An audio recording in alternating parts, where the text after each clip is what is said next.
Good morning, this is Pond Boy for the traveling multi-species fishing show, Pond Boy's Angling Adventures. Today's episode will be brought to you by Notch headgear, or hats. They're baseball hats. Well, what makes them different, if you wear polarized sunglasses, and if you're a fisherman, damn it, you should be, and I wear pivot head glasses, which are one of our sponsors I've talked about, I think, before, where they're recordable eyewear, and you can actually record while you're fishing or doing whatever. So, these hats, and those are thicker, these hats actually have a notch in them on the side, so you're never battling between your hat and your sunglasses ever again.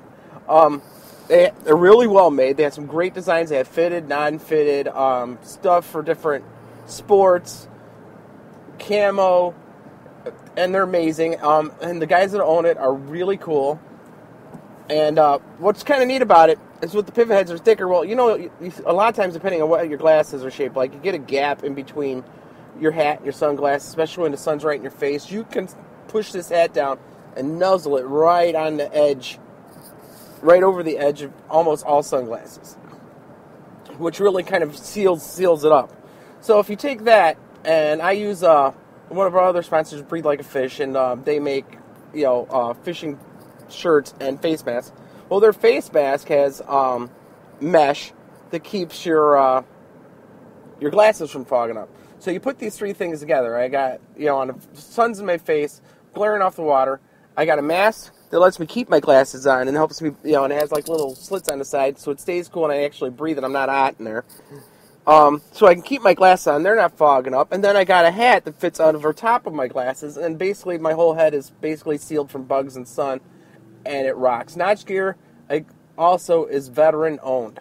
All their stuff is really affordable, and since they're veteran owned, I think there's if you're gonna if you're thinking about buying a hat, and this sounds like, and I think it's a genius idea, I would certainly go to these guys. I mean, it's a way to show your thanks for their service and what they've done for their country, and they do donate part of every sale to charity. And these guys are really cool, and it's called Notch.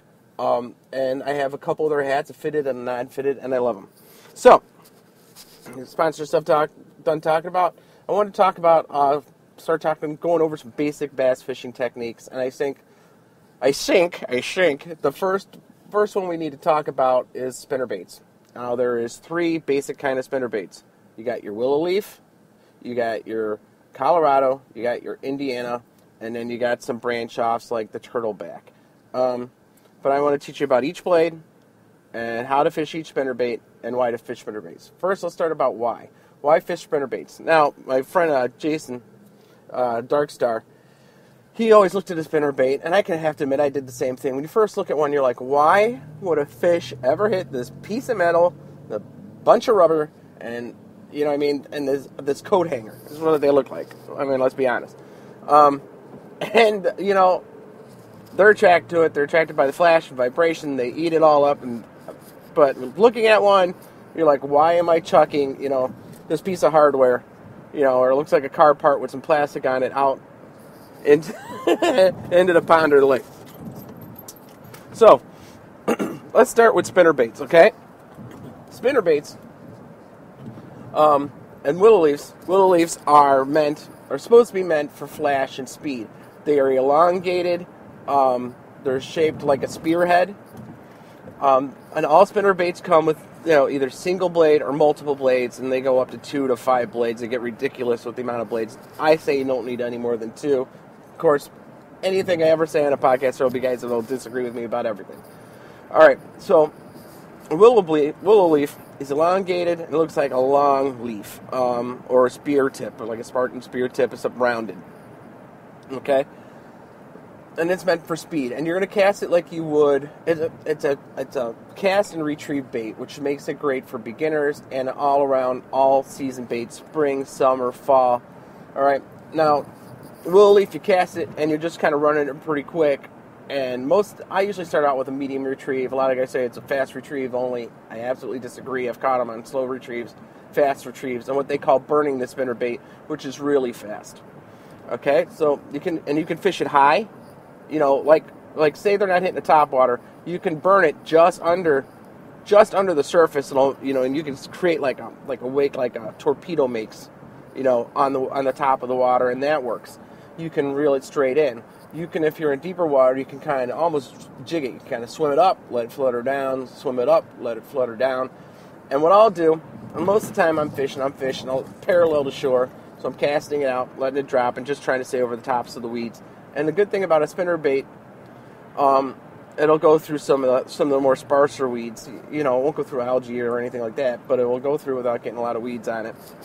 And how I've gotten many fish is I'll slam into a rock, boom, or I'll slam, or I'll hit over a log. I'll bump into a log. Why? I'll take it, let it flutter down 5, 6, to a foot. So say you got a suspended log, you're going down, and boom, you bump it, rolls over the top of the log, let it flutter, and then let it go. A lot of times, run that flutter, you'll get that fish. One of my favorite muskies I ever hooked was just doing that. There was a big log. I rolled up to the log. Boom! I fluttered it, and it was laying right under there. It was awesome. It was clear. I didn't even know he was there. It was a spectacular thing to watch. So that's willow leaves. Now, Indianas I'll talk about shortly. They're a combination between a Colorado and a willow leaf. So they're not as long as a willow leaf, and they're not super round like a Colorado, which we'll get to in a second. They're still a little pointed. They're supposed to be for speed and flash. I don't use them a lot. I like having one for this, one for that. But guys that do use them, pretty much it's all they throw, because you can kind of use it for any condition. I don't think it gives off enough thump, and I'm not happy exactly with the flash. So I've never been a big fan of Indiana. I have some. I've caught fish on them. They work. It's just not my thing. The Colorado blade. Colorado blade is a fat, round bait, and they say it's made only to go slow and for stained water. And it does work, especially for those things. When you cast it out, sometimes it's going to be mostly a slow retrieve. And the big blade is meant to give off a lot more thump and vibration. All right, so when I'm doing one, it's a pretty slow retrieve. Round, not around. If a willow leaf, I'm cranking it round, pause, round. And so you're just getting those blades moving. Now, sometimes you cannot reel in a Colorado blade slow enough, and it'll still get hit. There's times where I'm just that thing's just going thump, thump, thump, and they're crushing, especially in stained water along the shore, especially after rain. Colorado blades are fantastic. Now, Colorados are my favorite. I will throw a Colorado blade before I will throw a willow leaf, even in clear water, even when conditions say it should be fast. I'll just reel the Colorado blade a little bit faster. They're a little bit more compact. They're not as long. A little bit, you don't have to worry about trailer hooks. And I have a lot more success on Colorado than willow leaves. I love them both, but I love Colorado blades. Colorado blades. Most spinnerbaits come with your standard wire arm. Some have like a hole where you could clip on a swivel shaft, but most are going to have just a basic arm, which means you're going to have to tie a knot directly to the bait. So you want to have, a rod. Crankbait rod's okay. Something that has a little bit of give, but stout as well. So maybe not as flexible as a crankbait rod. Something in between, a worm rod and a crankbait rod works perfect. I have a pistol gripped, short 5.5 foot rod that I got from BPS. And why pistol handle? Well, I fish from shores and ponds. Obviously, Pond Boy would be my name. I'm always a pond, Jamie. So, if there's always overhanging trees, that they put along the edge of these things, and with the handle, I don't have to make a long cast. I can just do a circle with my arm and flick my wrist, and cast it along the shore, and stay right under those logs. And it's super precise, and it's dynamic. It's right on target, and it helps me squeeze in between the overhanging trees and the shore below, and it works phenomenally. Willow leaves also, Colorados also have what they call, now I said they all have the standard arm, which, all right, well, they also have what's called a short arm. One company, it took that to I've never seen one better. It's called Stan Zorro's short arm. I think it's either aggravator or agitator. I think it's agitator. and it's short in arm and it bent it gives you way more thump than your standard Colorado blade. And it's short, and it's compact, and it's heavy, and you can cast it a mile against the wind, and they work awesome. What's really cool is, like, if you go to a fishing show, they'll have places where you can build your own spinnerbait. You know, they'll have all the parts out there, and you can, you know, and all the different skirts and all different arms, and you can, you know, so one time I was having a, you know, I didn't want to order online, and I wanted a short arm, and I was out of stands, out of Zorros. So I was at a show, and I'm like, all right, I want this arm, I want this blade, and I had to make sure it was big enough, the blade was big enough but not too big. You know, put these things together, and the colors. Let's bring me the color. I'm like, all right, I want a black one, a chartreuse one, a chartreuse and white, and a white. And those are really all I ever throw. Some guys will get really into colors. I do believe, as far as spinner baits, as far as the, you know, the dark water, dark, you know, dark day, dark baits, light day, light baits, but the chartreuse and white is probably the one that I have the most confidence in. I'll throw the most. It works in most conditions. They make all different colors. I would love to catch one on red. I think red spinnerbaits look great. I think especially in the spring they should work for crayfish. They just don't seem to work in my area. No idea why. I've thrown them, you know, with red blades. Oh, and they also have metal blades and painted blades, you know, for all spinnerbaits. I am a fan more of metal blades, except in the instances where they are white or chartreuse. Now, there's one caveat to this, and that's muskie and pike fishing. Muskie and pike fishing, I use larger blades. I like a black body with fluorescent orange blades.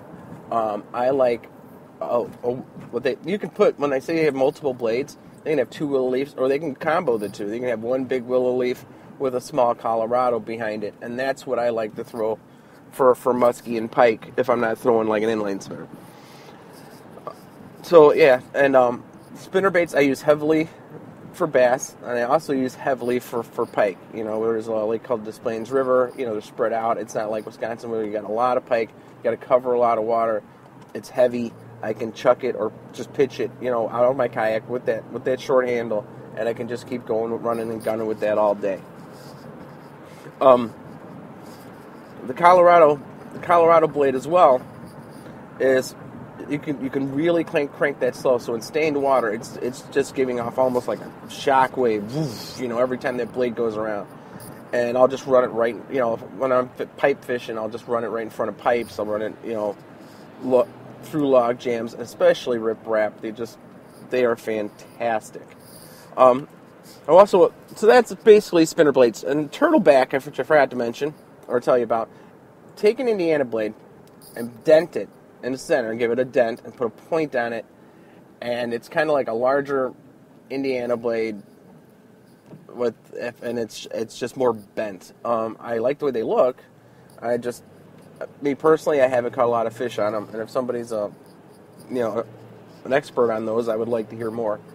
And then multiple blades, you can go up from 1 to 5. Like I said, I don't need more than 2, but they'll sell them up to, like, you know, tiny, going from a giant willow leaf all the way down to a tiny little willow leaf. It's supposed to kind of look like a little school of bait fish. I just think they're kind of a pain in the butt, but you know, that's worth a try as well. Now, some quick brands, real quick. Like I said, Stanzoro for the short arm is my favorite Colorado blade. My favorite. Willow leaves, I like double willow leaves, and like I said, chartreuse and white and chartreuse from Nichols, and then Nichols pulsators. Of course, Strike King has always made a good bait. And then there's one branch off of the spinnerbait, and it's so close to the spinnerbait that I got to mention it, which is a topwater bait called Buzzbait. And a buzzbait is basically, you take a spinnerbait and then you take a chunk of metal or plastic, and it's got 3 blades, and it's like a helicopter blade. It's fat, and they're bent, and they go around. So, like, instead of burning like a willow leaf just under the surface, this is actually surface based. So as soon as it hits the water, you start cranking, and there's usually a little piece of metal that clicks and hits each blade, and it goes click, click, click, click, click, click, and it'll actually make a buzzing sound when you reel it fast enough, and you reel that on top of the water, and you use that for topwater fishing. And that I usually, you know, like I said, one dark, one black. So I'll make a black one, I'll have a white one. Booyah makes a really good one. And, you know, I mean, all the standard Buzzbaits catch fish, but Booyah makes a really Nice, big, heavy bait that I like to throw. Before I close, I wanted to follow up on last week. We were talking about fishing with our kids. So I take my son Gavin out and bluegill fishing. And, I was fishing for carp too, so I put out a carp rod. And he was, I said bring snacks. Well, he had some popcorn. So he's eating popcorn and he's dropping them in there. And the bluegills, there's a lot of little tiny bluegills. They're coming up and they're eating the popcorn. So then we were playing, we were playing popcorn fish is what he called it. So we dropped some popcorn. They'd come up and then he'd slip the ice jig with a gulp waxy in there. And we're laughing, oh, that's not popcorn, that's bait, Here's some popcorn, that's bait, And we were laughing and dying. Well, I casted out that carp rod and he started throwing he caught my attention with his popcorn, and I never put it in a rod holder, open up my spool or anything. And next thing I know, shunk! I couldn't believe it, man. I haven't lost a rod since I was a kid. My rod goes right in the water. I know better. I know way better. It goes right in the water. And I had to go in, and I'm up to my waist. I'm feeling for it. I can't find it. I'm just, so we get out of the water. I'm like, I don't want to tell your mother. And we're walking back, and I see the float come back up, and it's swimming around. I run home. I get a rattle trap. The rod I can cast it far. This was by the time I got back, this float was all the way traveling down the middle of the lake, and it's halfway down the lake. I heave it out there, and I got the float back, I got my rod back, and I got about a 7 or 8 pound carp still attached. And took a pile of oil to get that to get the reel moving again. It still just isn't just right, but at least I got the rod back. And remember, this episode was brought to you by Notch Gear Hats. Please give them a try. Have some fun with some spinnerbaits, especially this summer as fall's coming up. And until next time, this is Pond Boy for Pond Boy's Angling Adventures. Take care, everyone.